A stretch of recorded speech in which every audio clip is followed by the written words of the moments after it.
So Well, there we are. I'll make sure I edit out all of our speaking over each other there. I think we're just Why? getting This our is timing down. wonderful. Oh yeah. this So is this is what radio live communication's all about. I don't know yeah, what. Yeah, it's where we just sort of have to roll into it. We got to find that rhythm, and fortunately we don't have anybody who's logged in yet, so we can, like I said, we can chop that and move it forward. So Aw. this week, I don't want to spend too much time banging on about this. It is just a big case, and a lot of people are talking about it. And I wanted to hopefully, if we had somebody on, get their take on some of the things that I found, because I've spent this week sort of collating information that I found about this, about Gabby Petito and Brian Laundrie. I think since we've last recorded, they have found Gabby Petito, sadly, but it's been a lot of sort of breadcrumbs that have been put together, and there's been a lot of, in this sort of new age, internet sleuthing that's been going on. And what I've done is I've pulled together information that I've read in the papers, but also bits of information that I think are worthwhile sharing. There's certain nuggets that I've left out because they haven't been corroborated. But I thought we'd start from the 27th of August. And I guess from my end, is there anything that have you been paying attention to this over the last week or so? Oh yeah, and the biggest thing is from the last time we recorded, I didn't realize, and I feel badly in some senses about the last time we recorded, because I'd read a report about one of them slapping the other, and for some reason in my mind I thought it was Gabby who had slapped Brian Laundrie, but I think it's the other way around. I think he was witnessed slapping her at some point. So, like, although the police officers who arrived on the scene from the body cam footage that we looked at last week, in that particular instance, may have been justified, and seemingly were justified based on what they were being told about who was abusing whom in that particular moment. I should have, if I'd realized that, a lot of these things are cyclical, like why does a woman hit a man? Well, because she's used to getting hit, that's not a surprise necessarily.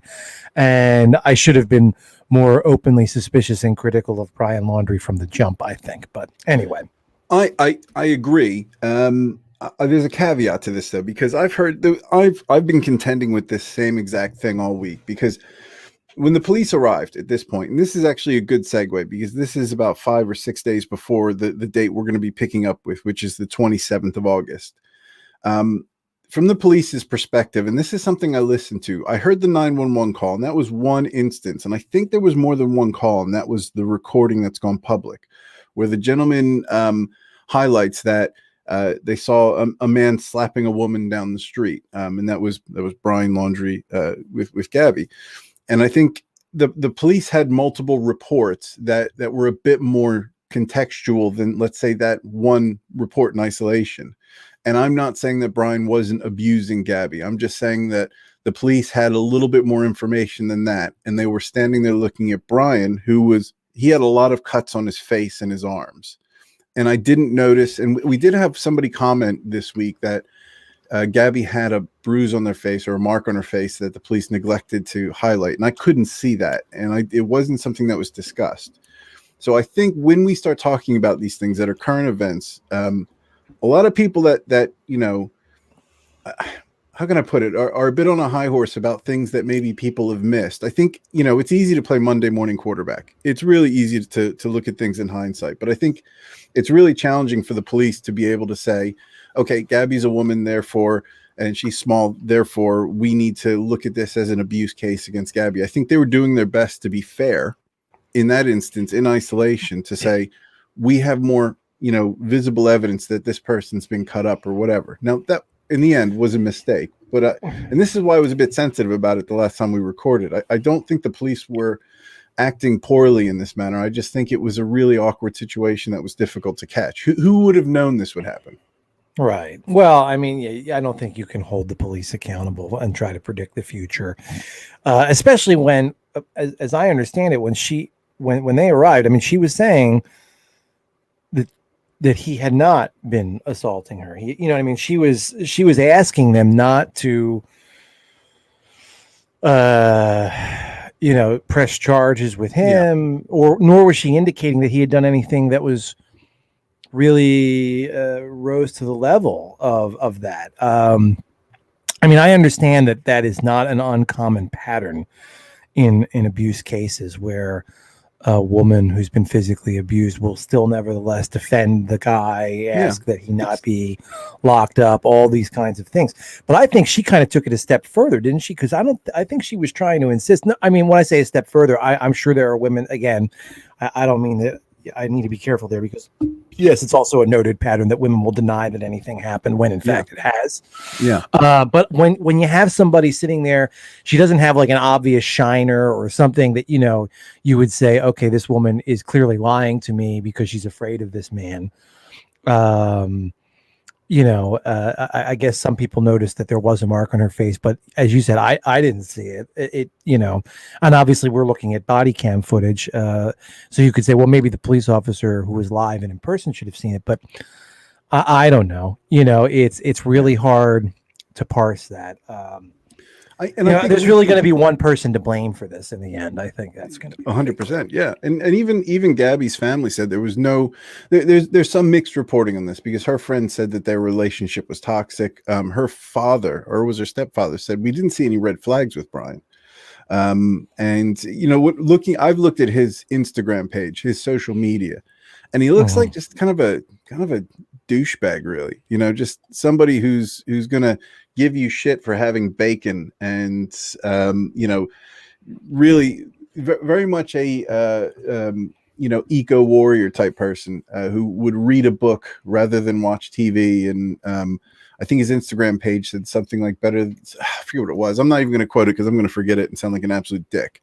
But looking at his Instagram page, there wasn't anything that necessarily flagged up. But obviously there is something there. And I think this is part of what I wanted to look at because I've seen a lot of stuff and I want to try to dig into what we think was going on in his mind because we have more information now. And one thing I learned today, which was a bit shocking, and I'm going to share my screen here, is this place, the Mary Piglet's Mexican Cafe. Do you know this has significance, Dixon? No, I do not. This place has significance because I thought the last time Gabby was spotted alive was that police video. That was not, in fact, the truth. There is confirmation. I've read quite a few stories on this, and there was confirmation from the restaurant and from patrons who gave witness accounts that on the 27th of August, now this is the date that's going to be key to when things started to sort of move forward in a bad way for Gabby. This is when patrons of this restaurant saw Brian yelling at the service staff or the wait staff. Something to do with the bill. They couldn't quite tell. They said he had left and came back, and he was quite animated and quite aggressive. And again, it had something to do with the bill. And then after he had left the last time, Gabby was crying and apologizing for Brian. Now, that was at about 1 to 2 p.m. on the 27th of August. And I had no idea that there was a confirmed sighting that close to the point with which Gabby went missing. Had you heard about that? No, I had not. Interesting. I've read articles. Nobody, ones I have read have not mentioned that. Well, this is only, I think, surfaced in the last 24 hours. I see. Because I started to really just sort of dig into the timeline. So from there, so this was located in Jackson. Which was it's about a 40-minute drive. I know from going to these campsites, when you get there, it takes you the better part of a half hour to find your spot, to drive around, and where they were parked, and we're going to see a video of it in a bit, was down the road. And I think with these dispersed camping sites, they don't have toilets, they don't have running water. You just go into these areas and you're allowed to sleep in your campers or your tents or whatever, and you kind of have to rough it a little bit. So you see a lot of these high-end sort of campers, those school bus size things, and things like what Gabby had. So it would have taken them a better part of an hour to get there at 2 o'clock. Now, there was video that came out, and I don't know if you're familiar with this. Were you familiar with the GoPro video that spotted Gabby's van on the night of the 27th? No. So we're unveiling a lot of interesting shit for you. Yes, you are. Now, what's interesting about this video, because I think this really tells a story of the timeline. What's interesting about this video is there is some evidence that somebody is there in the van now. So this is at about 6 o'clock. So this video was taken about 6 o'clock. Are you still getting me, by the way? Because I think my... Oh, yeah. Okay, good. So 6 o'clock, and if I'm just going to let this play, and the first thing I want to note is, and this isn't something I've uncovered, this is something that I've seen other people uncover, and I'm just sharing it. So I'm collating information from multiple sources here. Now, this little white speck, you see that there, my friend? The little white speck. Right here. You see where my cursor is? Oh, yes. So I'm going to zoom. I'm going to let it play a little bit more. So as we move forward, what this is Gabby's van, and this is a YouTuber or Instagrammer who's filming themselves pull into this dispersed campsite. Now, I guess the provenance of this video, these guys were recording their trip. People were asked to check pictures. If you've seen anything, let us know. If you were at the this Spread Creek dispersed campsite at a specific time, they happened to look at their video and were aghast to see Gabby's van. This video gives me chills, and I'll explain it in a bit. But if we look, you'll see here a little black line here. So this is at about 6 p.m. So I'm going to stop it here. Do you see this little black slit right here? If you look, yes, I do. So I want you to pay attention to that, because people believe this is evidence that somebody's in the van now and a door is closing. So I'm going to let it play a little bit more. Again, this isn't me. I'm not taking credit for finding this. There's videos that show this. I just wanted to share it for our audience and for you. So let's keep an eye here. Actually, I'm going to have it go at a slower speed really quick. That doesn't make any sense. I'm going to back it up here. I'm going to put it at a slower speed.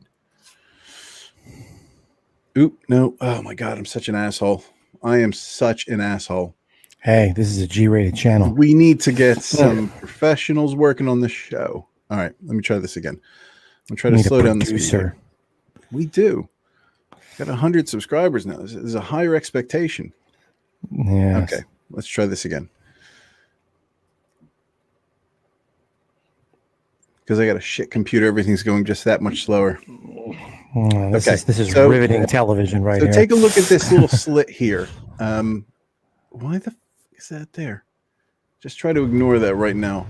So I don't know if you noticed, it looks like it closed. Now, it could be a branch, but if you look, you'll see it almost like, to me, it looks like it goes from right to left. So just keep an eye on that black slit. Now, people are saying that looks like a door closing. And when I look at that, I mean, boy, that is somebody's got to have a real eagle eye to be able to tell me definitively what that is. If you look at it on yours, because you're looking at it through a screen, so to speak. When you look at this on a large video, so I have it on a larger screen here in front of me.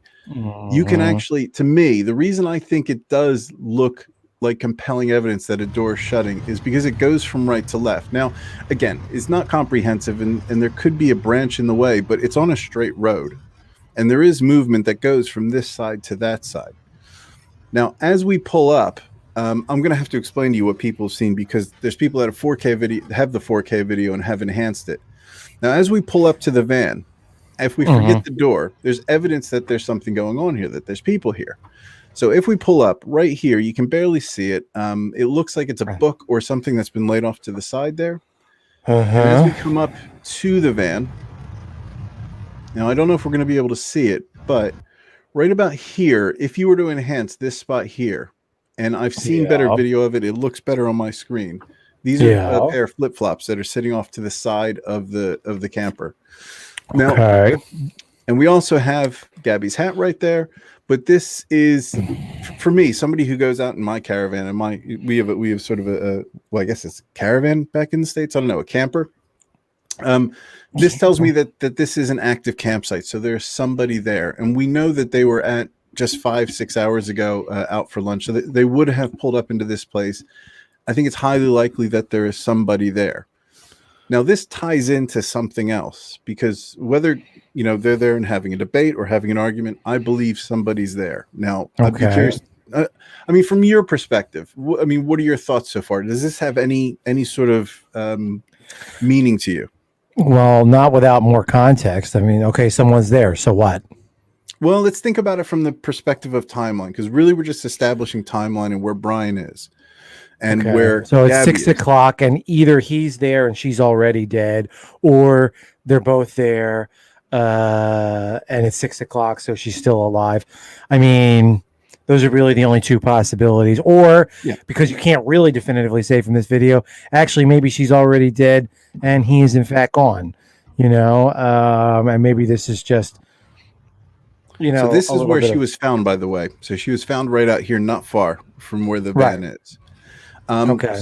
so we're just establishing somebody's there. Now, I think there's another piece of evidence that I'm going to share just to make it a bit easier for you that adds a bit of context for me. And that has to do with, let me just find my presentation. This, oh, come on, Sean, you really suck at this. It's embarrassing. I don't know why you do this with me. Well, why are you're filling time with insults directed towards yourself? You've got to, we got to work on our patter here. I got to set the bar low. This is how I manage my marriage. I set the bar really low, and then any little thing I do well, setting the expectation. Oh, gee, I should have thought of that. So on the 27th, and I couldn't confirm a time. I would love to confirm a time. The reason I think it's interesting that there's somebody there, and when you see flip-flops outside on the side, there's a few things. I'll go back to that picture in a second, but on the 27th, this is the same date. We know that Gabby and Brian are together at lunch. On the 27th, 2021, the subject's mother, Nicole Schmidt, received an odd text message from the subject. The text message read, "Can you help Stan? I just keep getting his voicemails and missed calls." The reference to Stan was regarding her grandfather, but per the mother, she never calls him Stan. And that I don't know anybody that calls their grandparent by their first name, but not a good idea. I would never think to do that. But that to me, it puts sort of the beginning of she's a bad situation in place. Sure. Yeah. When did these text messages come in on the 12th? I mean, I see what you're trying to do. You're trying to pinpoint the time of death. I mean, I guess, the one thing I would say is that I'm not sure how much that matters. You know what I mean? It matters in its one sense, but in another sense to the larger situation, determining the cause of death, the fact that he was with her, the fact that he returned with the van and know her, these are all going to be, the critical elements of this crime, I think. I think it's, for me, they're not that major, but they do start to paint a picture that I think we need to keep sort of in our memory banks when we start looking at timeline and the movements he's making and why he's making these movements. Sure. Because I think they will come into play. Because if we go back to the picture of the van, let me find that here.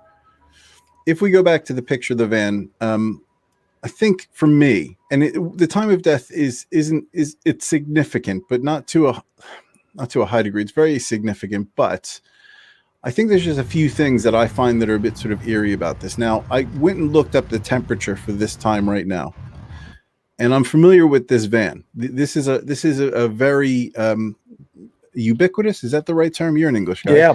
Ubiquitous van in the UK, a Ford Transit, Ford Transit Connect. And if this is set up as a camper, it's well insulated. It's about was 23, 25 degrees Celsius at this time. So about 77, 70, maybe 80 degrees, something like that. So pretty warm. If you look at all the video, if there's flip-flops there, if there's a book sitting off to the side, and this is something that I'm familiar with as being a demarcation that somebody is here.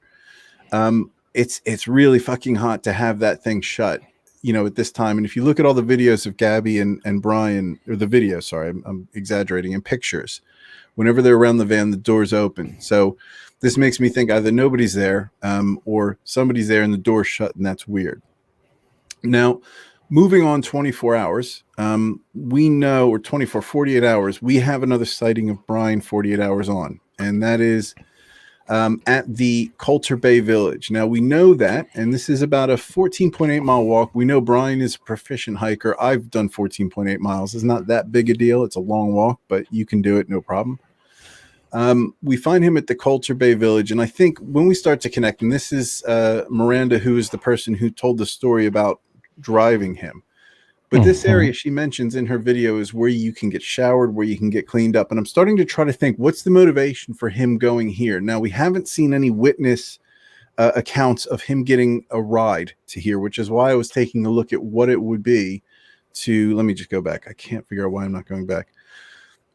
Why we haven't had any witness accounts of somebody picking up a hitchhiker and taking them to the Coulter Bay Village. So I'm making the presumption that he may have walked there, and I think he may have walked there to shower. I think he may have walked there to clean himself up, because Miranda in her video makes a statement that he was actually quite clean. He was in good. He didn't look like somebody who'd been hiking for days, and that's what he had said. Right. Now he then asks Miranda and her partner for a ride to Jackson. Now, Jackson is the city actually south of where they are. It's where they were having lunch. And this is Jackson Lake Dam, where they ended up going. So he thought they were going all the way the hell down here, another 40 minutes to Jackson Lake Dam. Now, this is right around the time police have, I guess, gotten their arrest warrant based on the fact that from the 27th to the 30th, he was withdrawing about $1,000 or more worth of money from somebody else's account. We don't know whose account, but we can assume it's probably Gabby's. We don't know for certain. And this is where he offers them $200 to take them to Jackson, which he finds out he's not going to Jackson. He's going to Jackson Lake Dam, and he gets out from here. Now, I think the first thing I'm starting to think about is, what is his game at this stage? Do you think that the play for hitchhiking is him thinking? So, I mean, the only thing I can think is he's thinking, I'm going to leave, so I've done whatever I've done, and I'm going to just hitchhike my way home and just say, look, we broke up, and then be surprised when I find out Gabby is found in the woods. Sounds about right.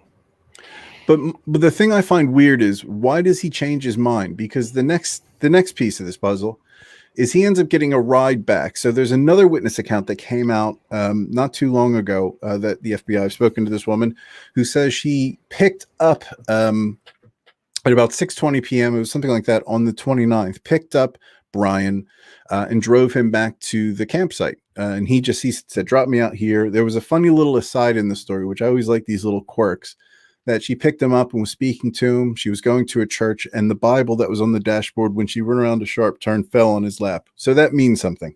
I didn't know if you knew that. It was worth enough to say something. Yeah, I mean, that is, one of those little things in life, It would certainly make the movie version of this. Yes.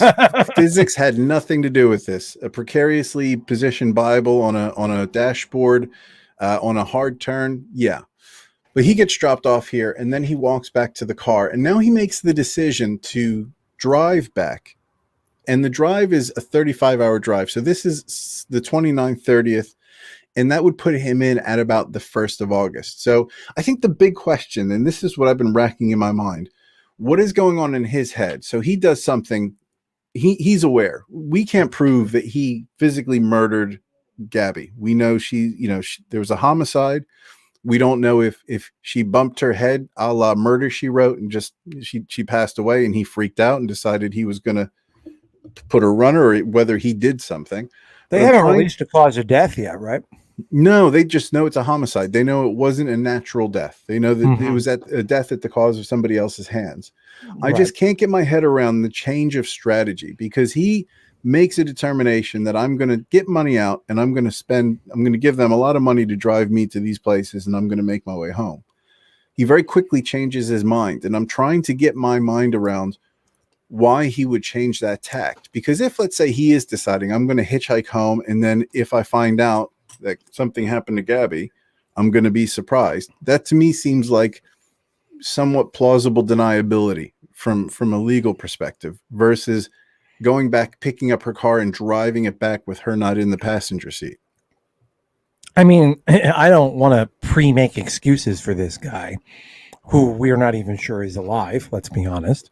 Although I suspect that he is.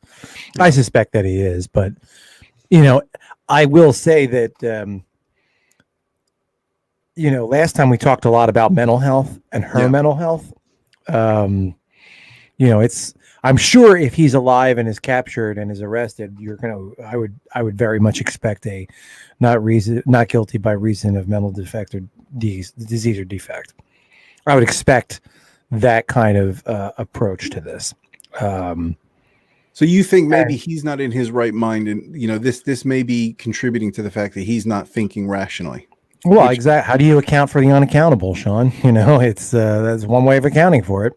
It's a difficult one, and I think when we were talking about Casey Anthony last, I read that it's really a difficult sell to get a court to find somebody not guilty or I guess is it not guilty due to due to insanity, or to insanity is not a very easy thing to prove. I mean, what way I usually hear it, and I'm sure it depends state to state, is not guilty by reason of mental disease or defect. This is, you know, where jurisdictionally, this is in Wyoming. So I would expect, there's probably not going to be a lot of leeway for defendants on that. And so maybe for legal reasons, that won't be the formal plea, but I would expect that the story would lean heavily, his explanation will lean heavily, on the idea that I wasn't in my right mind if he's captured. And, it may turn out, of course, that he isn't taken alive. And we're inching our way to that point, because I think when we look at insanity, I think it's going to be difficult to say that may be the case here, because I don't necessarily think he's somebody that isn't capable of problem solving at this stage. And the only thing I can think of is, I mean, that your comment there is on point from a legal perspective, because I mean, I think the reason, for example, that Mark David, no, he didn't, but John Hinckley did. Well, that's never mind. I was about to say that Mark David Chapman's almost the poster boy for, although he was not given a not guilty by reason of mental disease or defect, but almost should have been, because he did not attempt to flee the scene when he killed John Lennon. He just sat his ass down and waited for police to arrive. And that's usually one of the tests, right? Is the idea that any attempt to flee shows consciousness of guilt. Yeah. And that suggests a rational mind. But see, I also think that a lot of these laws and concepts were developed at times. I think in the last 25 years, our understanding of mental disease and how it really works, it has advanced so much. I don't know that the way you want it, like, he's not like murmuring like, weird conspiracy theories about aliens from Neptune and like, walking around and talking to his chest and all that kind of stuff.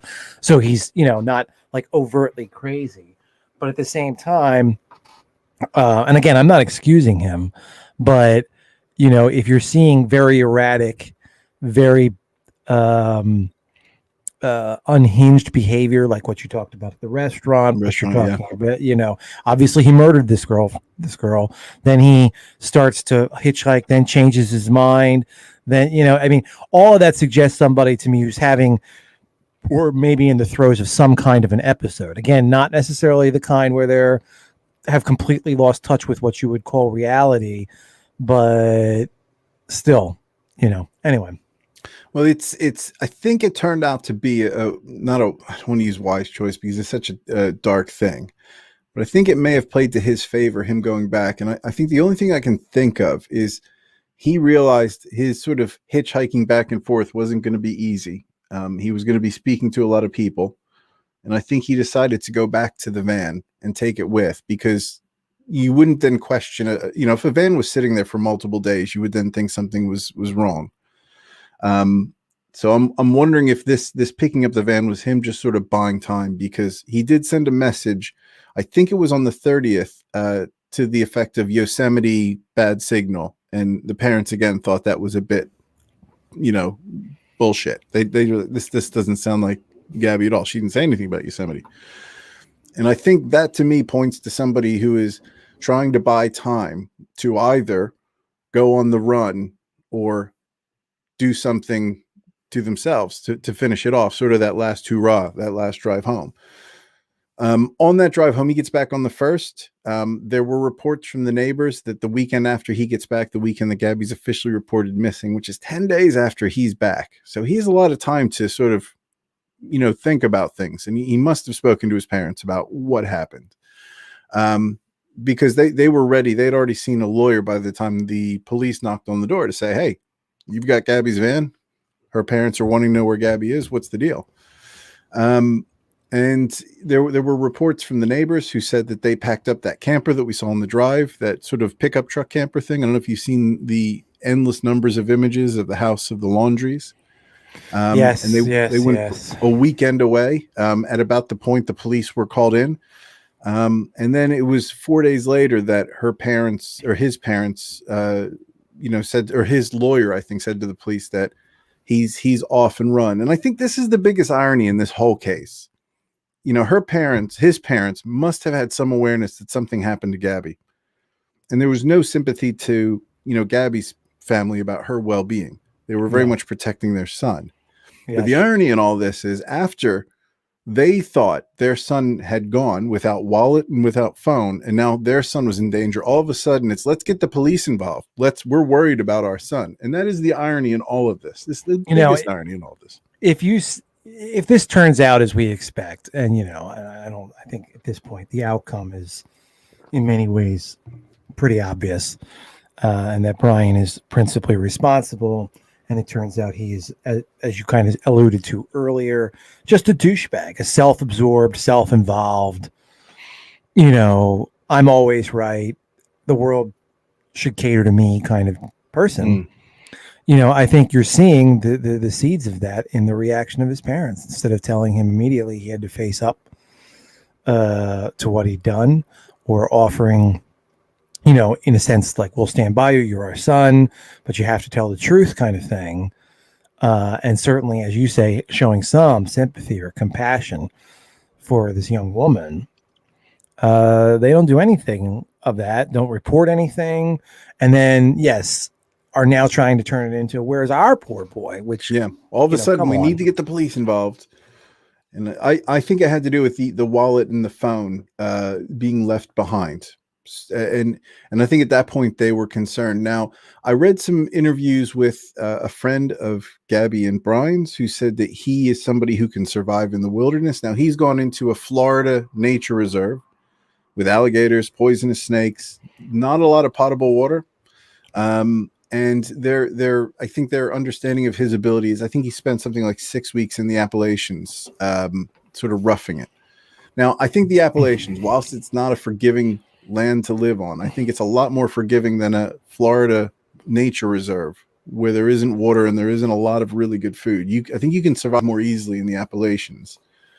But there was also stories, and I don't know if you saw this, that because of changes to the Spotify account that Brian had, as of the 21st, there's people that believe he may have a burner phone, which is how and why. Now, his Spotify playlist could have been updated by anybody who's hacked it, I guess.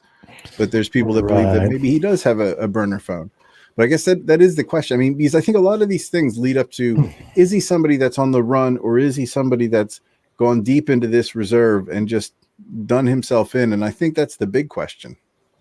I don't expect to ever see him alive again. Like, I don't know that he specifically has gone off to kill himself, but I think he's made the determination that, he's just going to go. And if there comes a point where he is looking at potentially being captured or whatever, I'm sure it is not his intent to come in and face the music. You know what I mean? Yeah. That's my guess. No, I mean, it's just a guess, but I think everything in his behavior suggests somebody who will, perhaps he's arrogant enough to believe that he can survive in the Everglades. And maybe he even has some skills that would permit him to do that longer than most. But, I just get the sense that he's not coming in. You know what I mean? No. And whatever that means for him in the end, we're not going to see him. And if I'm wrong, I'm wrong. But, I think that's where we are. There's a few possibilities here that aren't necessarily him doing himself in, because he had the better part of 14 days to prepare. And he had the better part of a 35-hour drive to think about his plan. And the one thing that I heard somebody talk about, which I thought was interesting, he does have a fairly consistent look, bald head, beard, very average look to him. But actually, I was going to say in Florida, people are wearing masks and you can pretty much, cover your identity with a mask because it's the pandemic. But then I remembered it's Florida. Nobody's wearing a fucking mask in Florida. So I guess that's going to be a dead giveaway. If there's a bald guy with a mask, then that's Brian. See, but eventually, if his plan is to try to remain in hiding, that's not as easy as it used to be because of the computer age, information age we live in. He's going to need resources. Now, let's just assume his parents are willing to cover his, flight from the law, but they would have to get him resources, and, sure, they could withdraw cash and then try to figure out ways to get it to him. But, anything that involves a bank transfer, wire transfer, anything like that would be flagged immediately, I'm sure. Yeah. So it would literally have to be like, I go to the bank, I withdraw money from the account. Even that, I'm sure, will be tracked. But like, I just took cash and went home. Like, how are they going to get it to him? It's not. I don't think. I haven't read anything that suggests he's from tremendous means. No. He had money issues, and his money. All that we know is unless his parents gave him cash, or unless he stole cash from his parents, he has the money that he stole from what we assume is Gabby. Right. I think if we don't see him in 2 weeks, we don't see him. But I think it's been almost that, right? I mean, well, 2 more weeks from now, because he has bragged to. So in the interview I read, he's bragged to friends about living on just sort of like crackers and cheese, or like or peanut butter or something, and water. And he had enough time to stock himself up for his, let's say, cooling off period, letting everybody look, and it would be quite easy for him to hide in that nature reserve. From what I understand, from what even police are saying, it would be difficult to find him. And if, let's say, we find him in 2 weeks, it's because he's waited for everything to cool down and he resurfaced. But, at this stage, it is really hard to believe that he is going to comfortably survive in there. And like I said, if he's in a nature reserve and they know where he is, right? Assuming that they're correct. It's a big place. It's the size of a city, this nature reserve. Well, it's not easy to get around. It's a little bit like, laying siege to a castle. They don't have to go in and get him. They have to smoke him out. You know what I mean? And I think because if he doesn't come out, then we know why. Eventually. Like, that is the thing. Yeah, I wonder, do you think the parents are going to get any? I mean, at this stage, are the parents, at what point do they become an accessory? And this is something I'm not familiar with. I know you're not, but I'm just sort of thinking out loud. I mean, you'd have to prove that they, first of all, I think it would be somewhat, well, I was going to say it'd be difficult because I guess it would be accessory after the fact, because he wasn't charged with anything when he came to them. But see, they're going to be like, since you don't have any access to their private conversations, you don't know what he said to them. They can later claim, oh, well, he said, we asked, where's Gabby? He said, well, they split up, and he got annoyed and he left her out there, and he knows he shouldn't have done that, and he's thinking about going and getting her back. So we said, well, son, here's some money.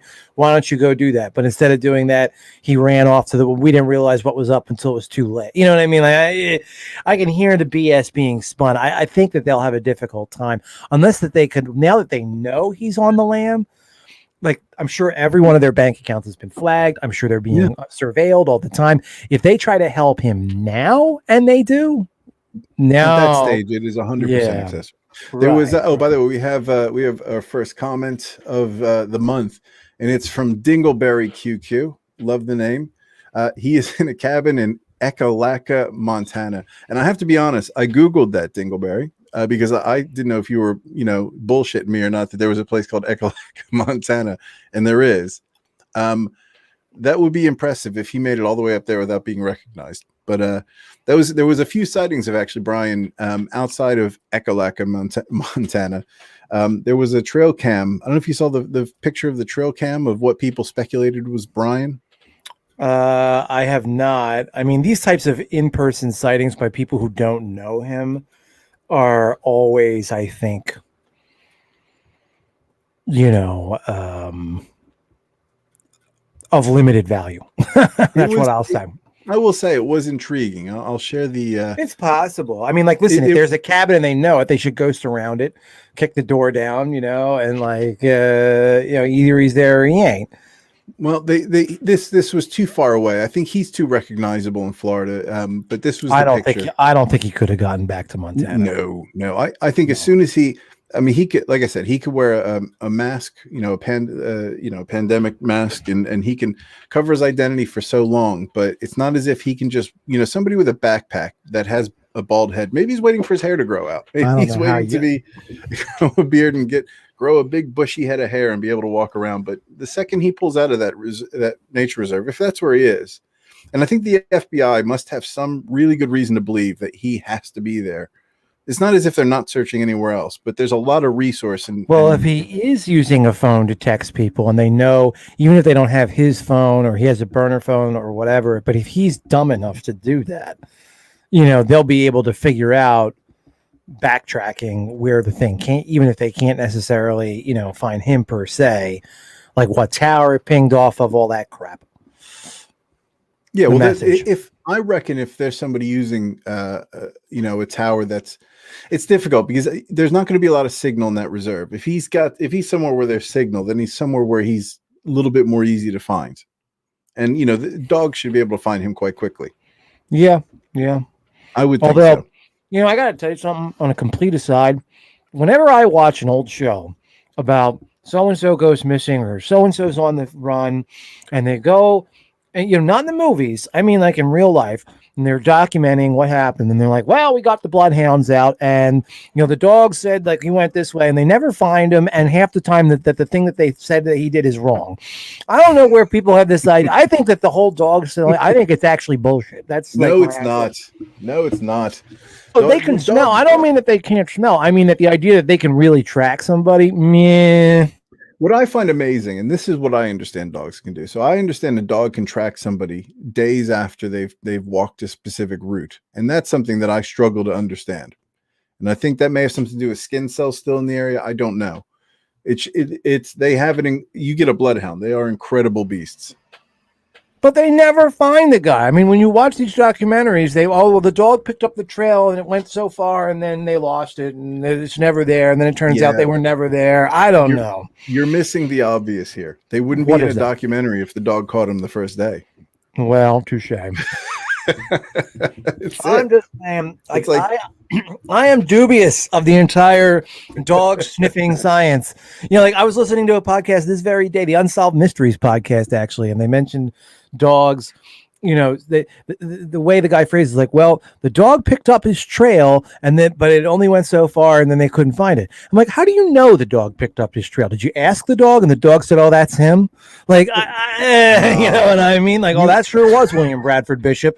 Good. That was a good conversation, dog. Yeah. How's the wife, the kids? Yeah. The dogs can tell. The dogs can tell. I actually saw it was an episode of was it Kenda? Was it a homicide hunter? I forget the name of the show, where a dog followed a trail. Somebody was murdered, and they pretty much got the dog straight out. Followed this person. This dog followed him to a house, and the house had a bloody handprint on the front of the door. Okay. It happens. All right. 1.1 for the dog, but I got like 1 million points against the dog, so they're going to need more than one to even the score in my book. I was watching Unsolved Mysteries the other day. It was one of the older ones, and Unsolved Mysteries, Dennis Farina is weird. Oh, well, they were just re-edited segments. Is that what that was? Yeah, they just took the same segments and then just spliced him in instead. It's weird, and they cut them down. They're horrible. They're not good because they removed all references. I noticed that, like, I watched a couple of them at the time they first aired back in probably 2005-06, after Robert Stack had passed away. Yeah. And what they did was, because the show had been off the air by that point, the last news segment they had filmed, it actually is later than people remember. It was like 2001 or 2, but still, some of the show's earliest segments were from the late 80s, and so the stuff was starting to get a little long in the tooth, obviously. So you notice in the Farina versions, there's almost never a mention of any date.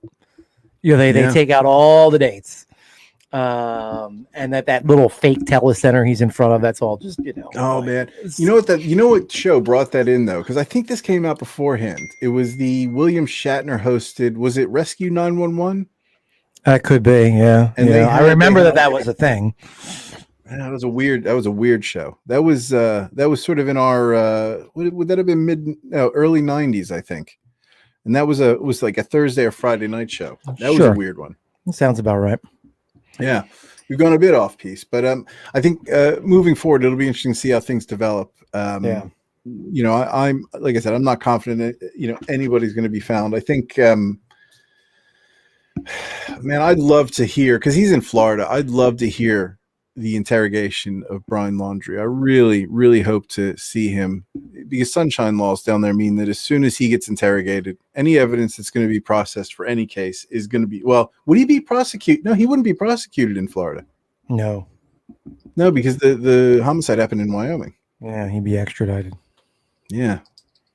But then, well, right now they haven't even put they haven't got any warrant out for the arrest. They might arrest him. They might arrest him for stealing her car in Florida, right? Because she was from Florida. Well, the warrant was for stealing money from somebody's account, and I think they did that so they could arrest him on the spot, because I don't think they have enough evidence to even go to trial. That he, just because everything he does looks weird, I don't think they have enough evidence to say.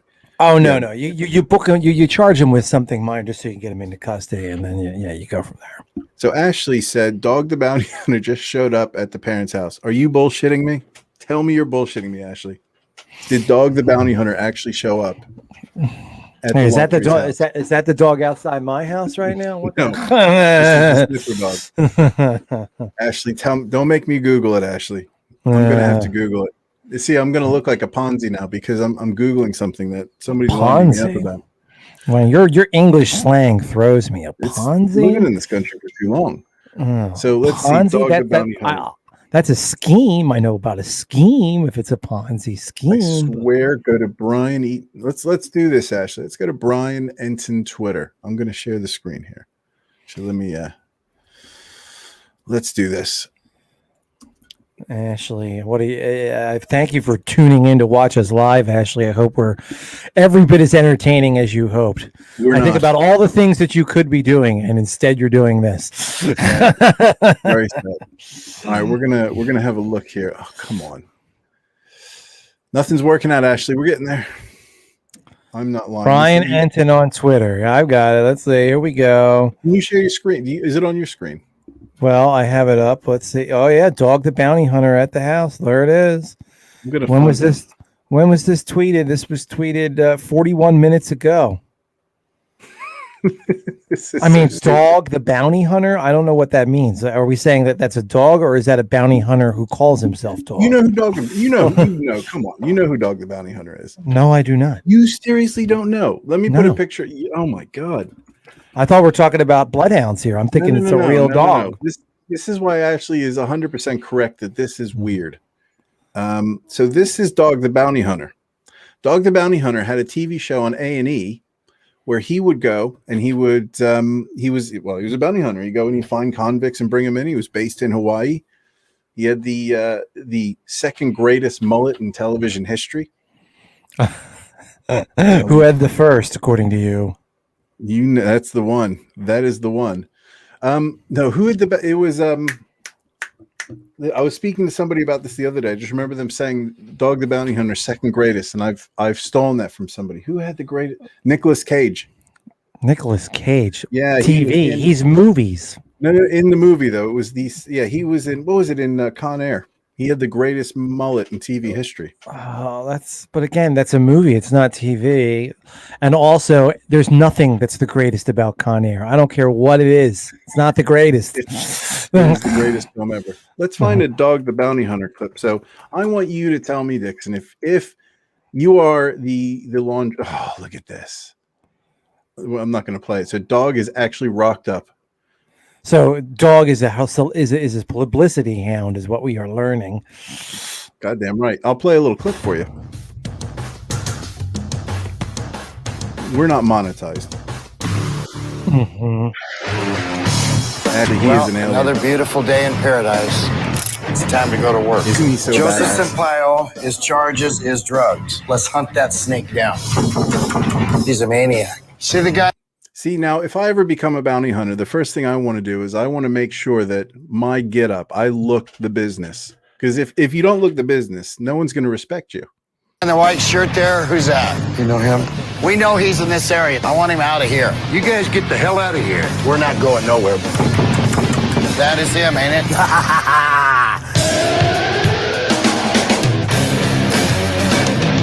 It is the greatest show ever. I don't know how you've missed it. What year did this show air, and why is his wife frozen in time in 1984?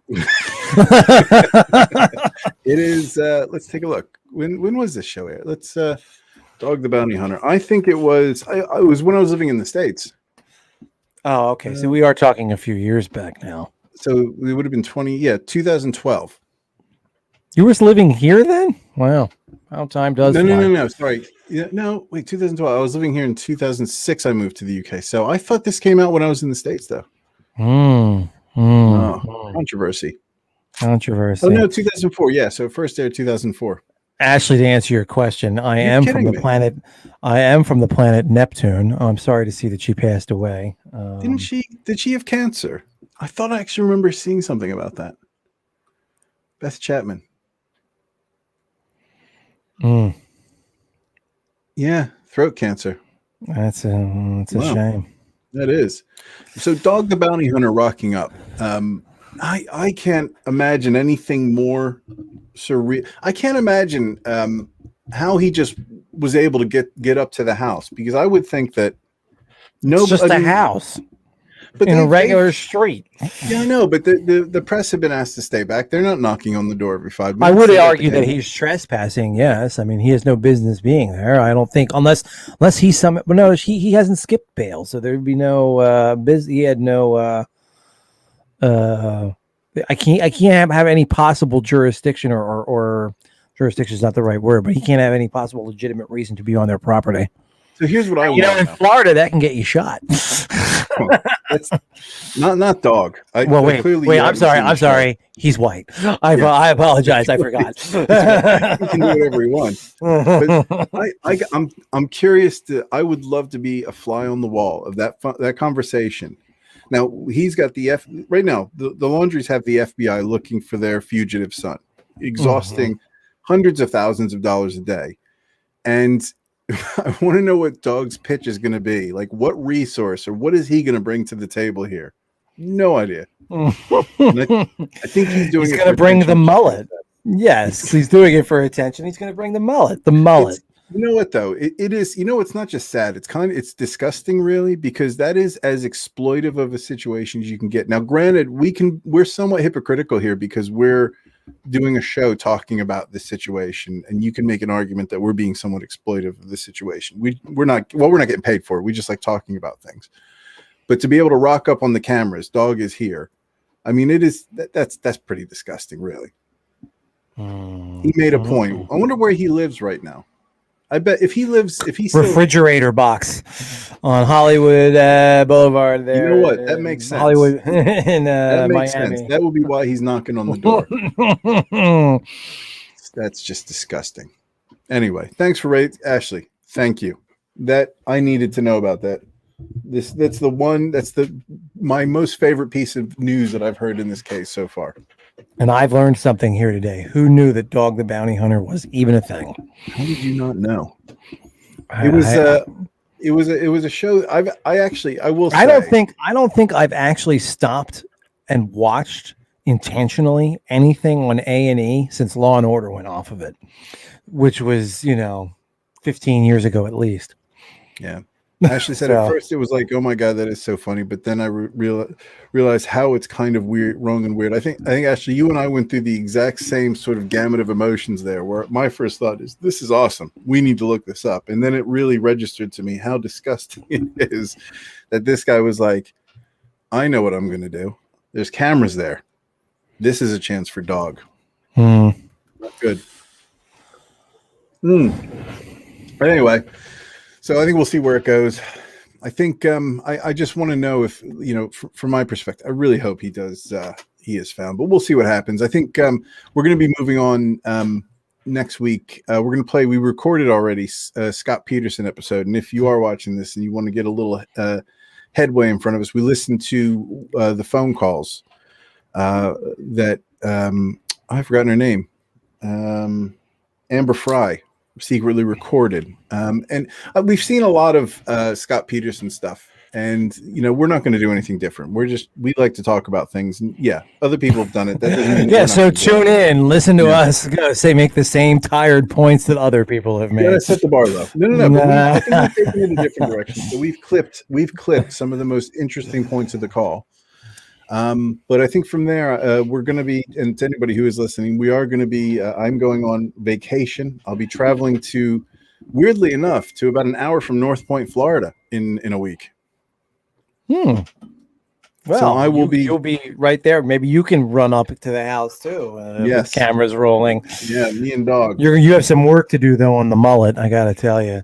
Yeah. Although I'm worried that because I'm bald and I have a beard, somebody's going to stop me. They're going to see me on the news. I think I got out of the nature reserve. Yeah, that's true. That's true. I hadn't thought of that. But we'll be careful there. Yeah, the wife and I will be in Florida next week, traveling home for the first time in 2 years. Actually, haven't been home in 2 years. So we have one recording in the bank, and I may be cutting up our Michael Dunn thing because we only have that as a stream, and people seem to enjoy our content more in short form.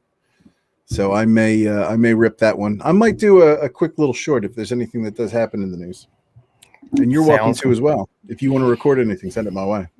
Oh, I see. Well, I may independently record, although I have quite the busy week coming up. So yes, that would be probably unlikely. I'm going to tell you this week, but I look forward to our next ability to record together and enjoy your trip to sunny Florida. Yes, it'll be interesting. I'm just hoping that. Try not to let anything weird happen to you. I know it's very difficult in Florida.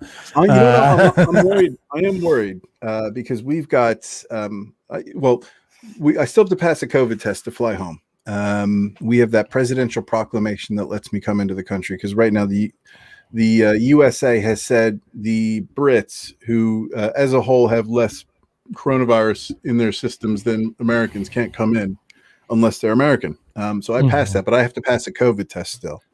But there's a small part of me that's worried that I'm going to wear a mask because we got like the N95 masks or whatever, and what the hell are they called? Yeah, that's N95. That's right, N95. Unless you have the ones from China, in which case they are KN95. It's green. Oh yeah, China. That's what I have. You can't see it, can you? Yeah, KN95 particulate respirator. Precisely. Yeah, I work with nurses, so I've gotten an education on all this stuff.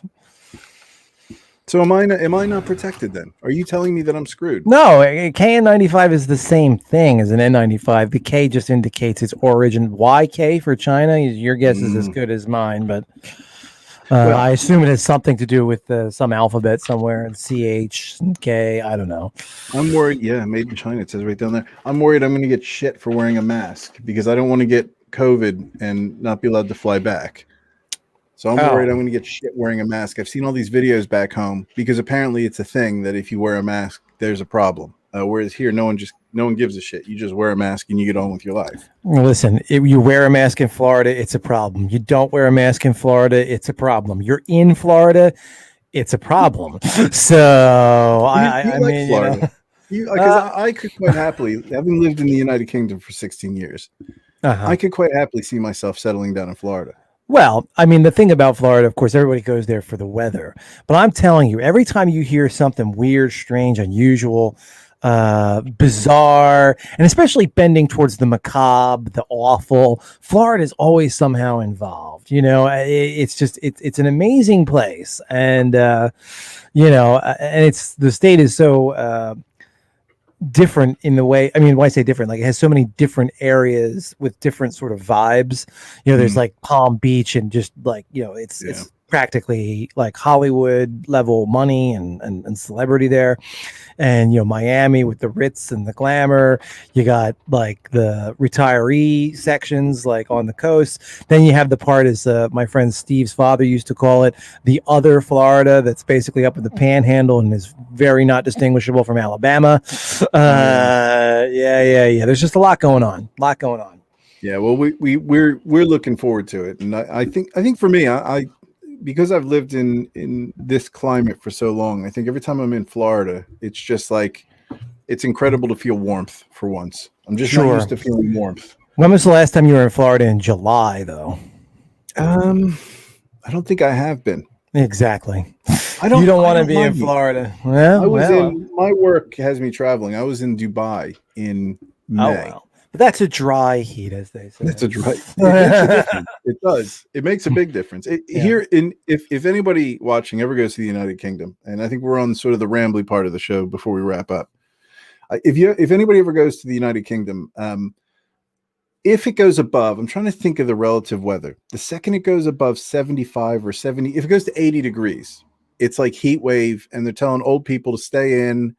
They're like, sending people to check on people. They're closing schools. It's like, it's insane. And I'm like, no, this is actually quite nice. But people find it oppressively hot at 80 degrees.